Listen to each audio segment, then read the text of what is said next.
नमस्कार।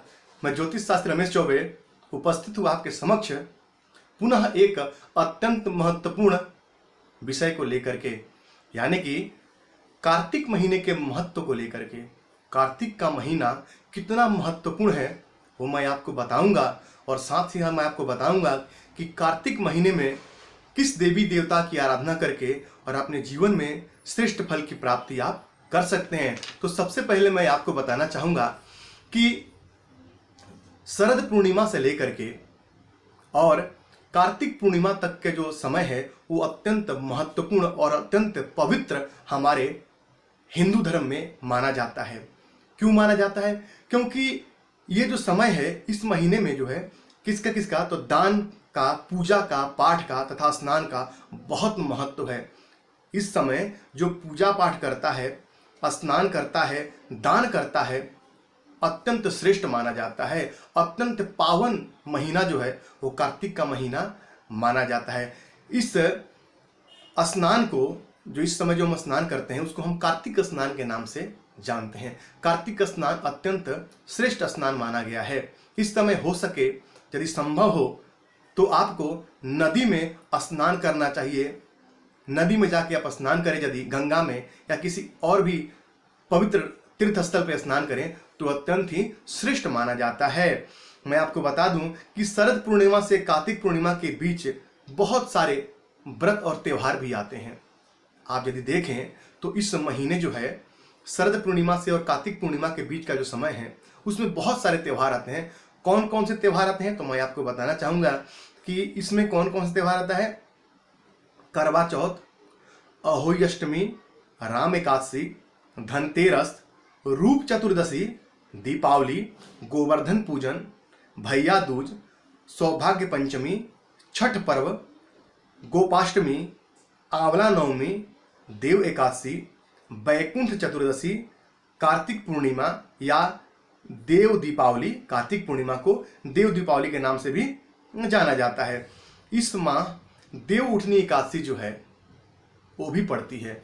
इस समय ऐसा माना जाता है कि भगवान विष्णु जो है वो क्षीर सागर में जो 4 महीने की गंभीर निद्रा में जो रहते हैं वो इस महीने ही अपनी निद्रा को त्याग करके और जग जाते हैं, और उनके जगने के पश्चात ही जो है वो समस्त मांगलिक कार्यों का श्री गणेश होता है। यानी कि जितने भी मांगलिक कार्य का जो प्रारंभ है वो देव उठनी एकादशी के बाद ही होता है। तो मैं आपको बता दूं, इसीलिए ये जो एकादशी है अत्यंत महत्वपूर्ण है। ये एकादशी का काफी महत्व हमारे धर्म में, हमारे शास्त्र में माना जाता है, क्योंकि इसके बाद ही सारे मंगल कार्य प्रारंभ हो जाते हैं। अब मैंने बीच में एक नाम लिया था अहोई अष्टमी। अब बहुत सारे लोग अहोई अष्टमी को नहीं जानते होंगे कि ये किस लिए इतना खास है। तो मैं आपको बता दूं कि जो ये अहोई अष्टमी है, इस दिन सभी माताएं जो हैं वो अपने पुत्र के या अपने संतान के सुख के लिए और उनके उज्जवल भविष्य के लिए ये व्रत करती हैं। तो जी, आपके मन में भी अपने पुत्र को कुछ जीवन में कामयाबी दिलाने की आकांक्षा यदि है और आप ये चाहते हैं कि मेरा पुत्र जीवन में सारे सुखों को प्राप्त करे, तो ये अहोई अष्टमी का व्रत आप अवश्य करें। इससे आपके पुत्र की उन्नति होगी। मैं आपको एक बात और बताना चाहूंगा कि शास्त्र कहता है कि कार्तिक होत दिवाकर राजा, यानी कि दिवाकर अर्थात भगवान सूर्य। तो इस कार्तिक महीने में भगवान सूर्य की पूजा का अत्यंत ही महत्व ज्यादा है। क्यों? क्योंकि इस महीने यदि देखा जाए तो सूर्य जो है वो अपनी नीच राशि यानी कि तुला राशि में भ्रमण करते हैं, तो उनका बलाबल कहीं ना कहीं कम हो जाता है। यानी कि सूर्य की आराधना करके इस महीने आप श्रेष्ठ फल प्राप्त कर सकते हैं। क्यों? क्योंकि यहाँ पे सूर्य का पूजा अत्यंत श्रेष्ठ हो जाता है। मैंने आपको बताया कि कार्तिक होत दिवाकर राजा, कार्तिक में दिवाकर राजा तुल्य माने जाते हैं, तो इनकी आराधना करना अत्यंत ही श्रेष्ठ माना गया है। मैं आपको बता दूं कि कार्तिक महीना अत्यंत ही पावन महीना है। इस महीने की जितनी मैं प्रशंसा करूं उतनी ही कम है।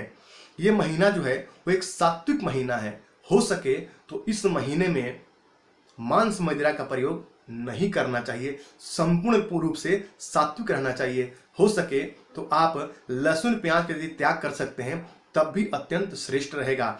मैं आपको बता दूं, यदि कोई व्यक्ति धूम्रपान भी करता है तो यदि इस महीने ना करे तो अत्यंत ही श्रेष्ठ होगा।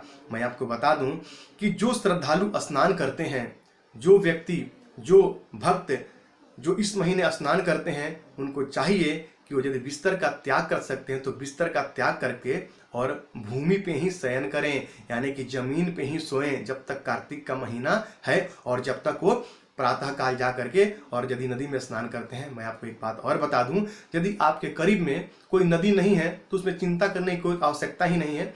आप अपने नहाने के जल में सुबह थोड़ा सा गंगा जल डाल दें, उसके बाद बाकी पानी भर के और उससे आप नहा सकते हैं, तब भी आपको उतना ही फल प्राप्त होगा। मैं आपको बता दूं कि इस वर्ष जैसे मैंने आपको बताया कि, क्षमा कीजिए, इस मास जैसे मैंने आपको बताया कि सूर्य की आराधना का विशेष महत्व है। सूर्य की आराधना करना इस महीना अत्यंत ही श्रेष्ठ माना गया है। मैं आपको एक और बात बता दूं कि इस माह में दाल खाना और दोपहर में सोना निषेध है। दोपहर में सोना निषेध इसलिए है कि अब दिन जो है वो छोटा होगा, तो दिन छोटा होगा तो यदि आप दोपहर में सोएंगे तो आलस्य आपके मन में आएगा। तो दिन में सोना, देखिए हमारे जितने भी जो धर्म में जो बातें कही गई हैं वो कहीं ना कहीं साइंटिफिक भी है, वो कहीं ना कहीं विज्ञान से भी जुड़ी हुई है बातें। हमारे ऋषि मुनि अत्यंत ही ज्ञानी थे, परम ज्ञानी थे। उन्होंने हर चीज को धर्म से जोड़ दिया ताकि व्यक्ति कम से कम धर्म को मानते हुए उस कार्य को करके और उसका श्रेष्ठ लाभ प्राप्त कर सके। इसीलिए उन्होंने सारी चीजों को लगभग धर्म से जोड़ दिया ताकि व्यक्ति धर्मज्ञ कार्य भी हो जाए और जीवन में उन्नति भी हो जाए। मैं आपको एक बार और बता दूं कि ये जो कार्तिक का महीना है, इस माह में मां तुलसी की आराधना अत्यंत श्रेष्ठ मानी गई है। तुलसी मां को हरिप्रिया कहते हैं। हो सके तो इस महीने आप तुलसी का कोई पौधा लाकर अपने घर में लगाएं और संध्या काल में वहां पे एक घी के दीपक जलाएं। इससे आपके पारिवारिक सुखों में वृद्धि होगी, आपके परिवार में सन्मति बढ़ेगी और सारा परिवार एक साथ जीवन में आगे बढ़ेगा। दाम्पत्य सुख में यदि कमी है तब भी आप तुलसी का पेड़ लगा करके और इस महीने आप तुलसी के पेड़ के नीचे गोधुल बेला, यानी कि जब सूर्य भगवान हल्का डूब रहे हैं और हल्का संध्या होता है उस समय वहां पे घी का दीपक जलाएं। आपको बहुत ही लाभ होगा, आपको बहुत ही फायदा होगा। तो तुलसी माँ की आराधना करना भी इस महीने अत्यंत श्रेष्ठ माना गया है। मैं आपको बता दूं कि माँ तुलसी की आराधना करने से इस महीने धर्म, अर्थ, काम और मोक्ष, जो मनुष्य जीवन के 4 जो उद्देश्य हैं, क्या तो धर्म, अर्थ, काम और मोक्ष, यानी कि बिना धर्म किए अर्थ नहीं और बिना अर्थ के काम नहीं, यानी कि विवाह इत्यादि नहीं, और उसके बाद फिर मोक्ष की प्राप्ति नहीं। तो धर्म, अर्थ, काम और मोक्ष व्यक्ति के जीवन के मुख्य उद्देश्य हैं। तो माँ तुलसी की आराधना करने से इस महीने आपको धर्म, अर्थ, काम और मोक्ष चारों चीजों की प्राप्ति सहजता से हो जाएगी।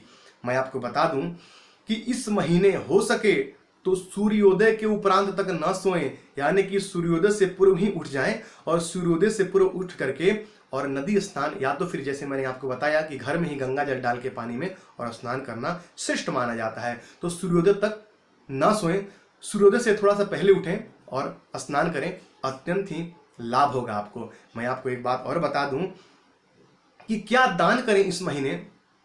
तो इस महीने हो सके तो ब्राह्मण दंपति को भोजन कराएं नित्य, और गर्म वस्त्रों का दान करें, कंबल का दान करें, बिछौने का दान करें, गद्दे का दान करें, या जिस भी गर्म किसी पहनने वाले चीज़ जैसे स्वेटर इत्यादि का दान हुआ।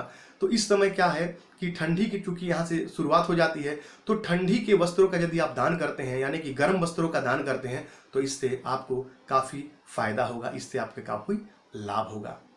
अब मैं आपको बता दूं कि मैंने बताया कि सूर्य की आराधना, माँ तुलसी की आराधना श्रेष्ठ है, और साथ ही साथ भगवान श्री हरि विष्णु की आराधना का इस महीना अत्यंत महत्व है। तो भगवान नारायण की आराधना करें इस महीने, भगवान विष्णु की आराधना करें, और उनके जो मंत्र हैं, ओम नमो भगवते वासुदेवाय, ओम नमो भगवते वासुदेवाय, इस मंत्र का जाप करें। यदि कोई महिला इस महीने भगवान नारायण की इस मंत्र का जाप करती हैं, साथ ही साथ तुलसी माँ की आराधना करती हैं, निस्संदेह उनका जो पारिवारिक या दाम्पत्य जीवन है वो सुखद होगा ही होगा, इसमें कोई मतभेद नहीं है।